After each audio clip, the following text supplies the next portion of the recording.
Assalamualaikum warahmatullahi wabarakatuh.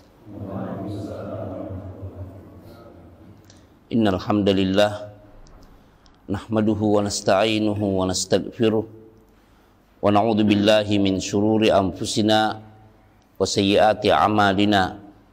May yahdihillahu fala mudhillalah wa may yudlil fala hadiyalah. Wa ashhadu an la ilaha illallah wahdahu la syarikalah wa ashhadu anna Muhammadan abduhu wa rasuluh. Amma ba'd. Kita lanjutkan pembacaan kitab Al-Adabul Mufrad dari bab yang ke-276, Raf'ul yadaini fid du'a, mengangkat kedua tangan saat berdoa. Kalau mengangkat kedua tangan itu banyak hadis sahihnya, tapi mengusapkan ke wajah ini yang dipermasalahkan oleh para ulama dan belum ada hadis sahih yang ditemukan tentang mengusap.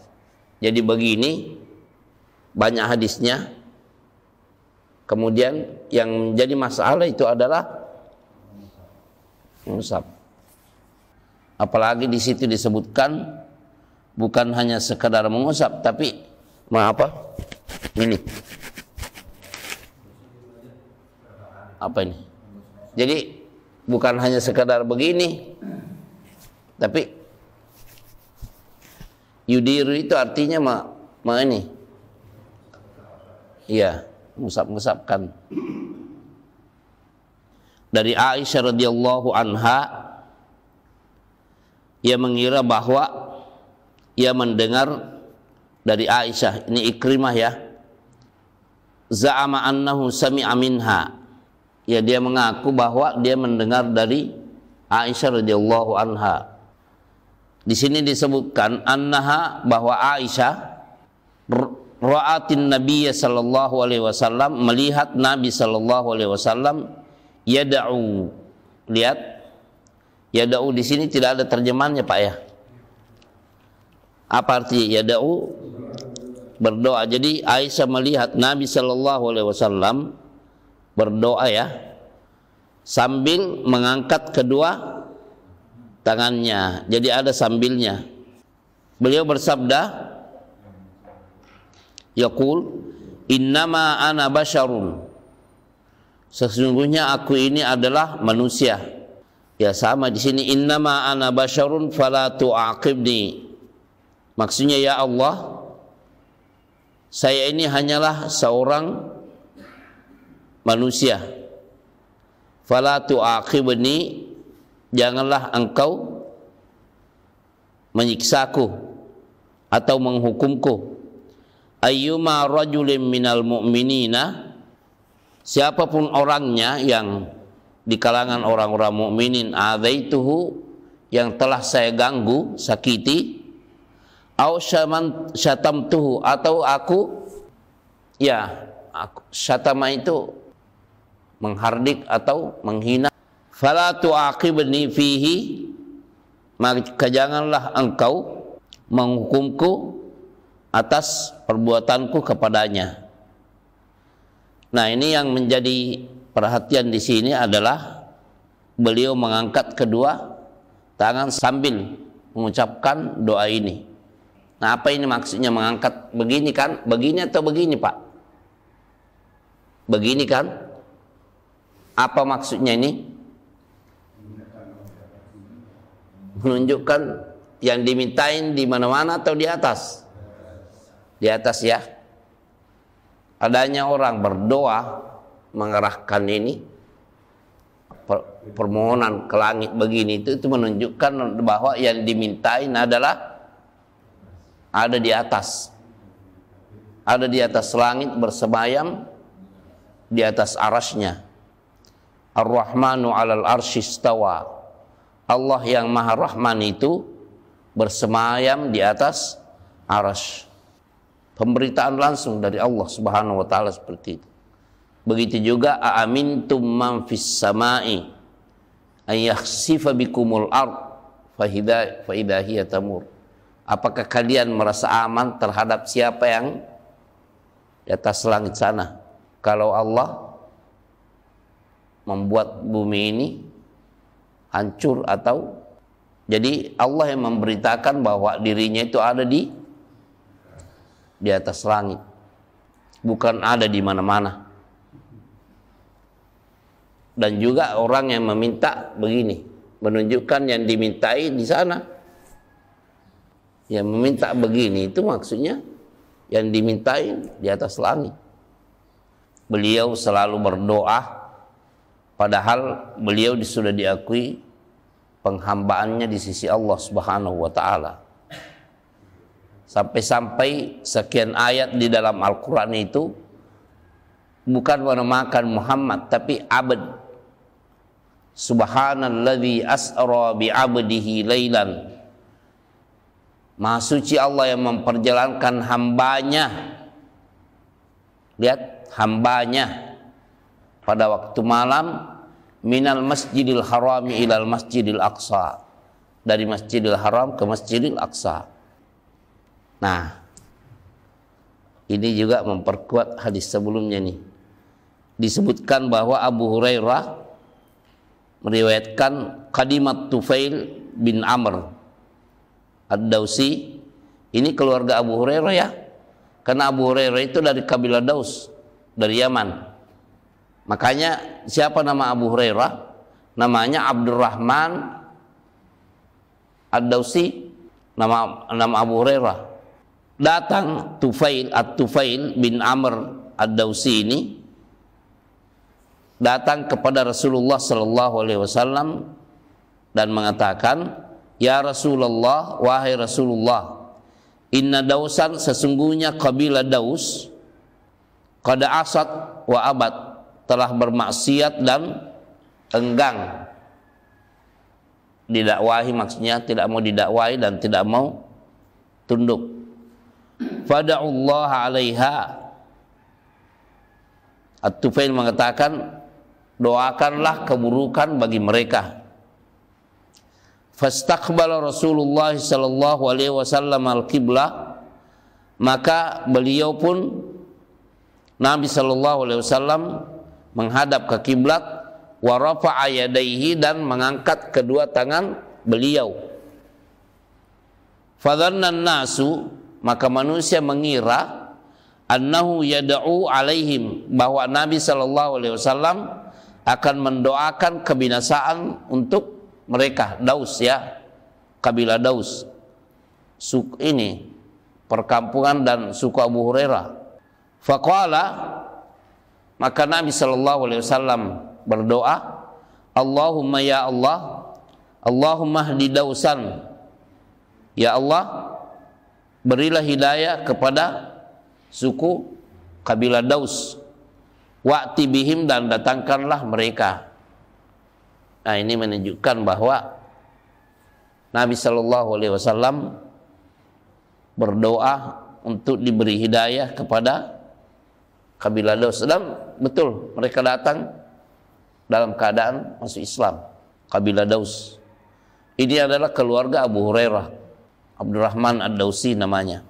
Jadi disyariatkan menghadap kiblat ketika berdoa. Perlu diketahui bahwa sebenarnya Abu Hurairah itu masuk Islamnya ini ya, tiba Abu Hurairah sudah masuk Islam dan juga mendakwai suku Daus juga. Tapi dalam waktu yang bersamaan mendakwai ibunya juga. Makanya dalam riwayat Al-Adabul Mufrad ini kita menemukan dari awal-awal ketika membahas bab-bab tentang berbuat baik kepada ibu itu, Abu Hurairah berkali-kali menyodorkan keislaman, masuk Islam kepada ibunya sendiri, tapi selalu menolak. Dia tidak berputus asa. Akhirnya datang kepada Rasulullah sallallahu alaihi wasallam dan mengatakan, ya wahai Rasulullah, ibuku mohon didoakan agar dia mau masuk Islam. Ketika Abu Hurairah sudah pulang, sebelum dia masuk, ibunya sudah memberi informasi bahwa, wahai Abu Hurairah, sesungguhnya aku sudah masuk Islam. Ya, jadi memang doa Nabi sallallahu alaihi wasallam seperti itu. Bahkan ada begini, Abu Hurairah berdoa dan mengatakan begini, Allahumma ghafir li Abi Hurairah wa ummihi wa min istaghfara lahuma. Apa arti ini? Doa ini?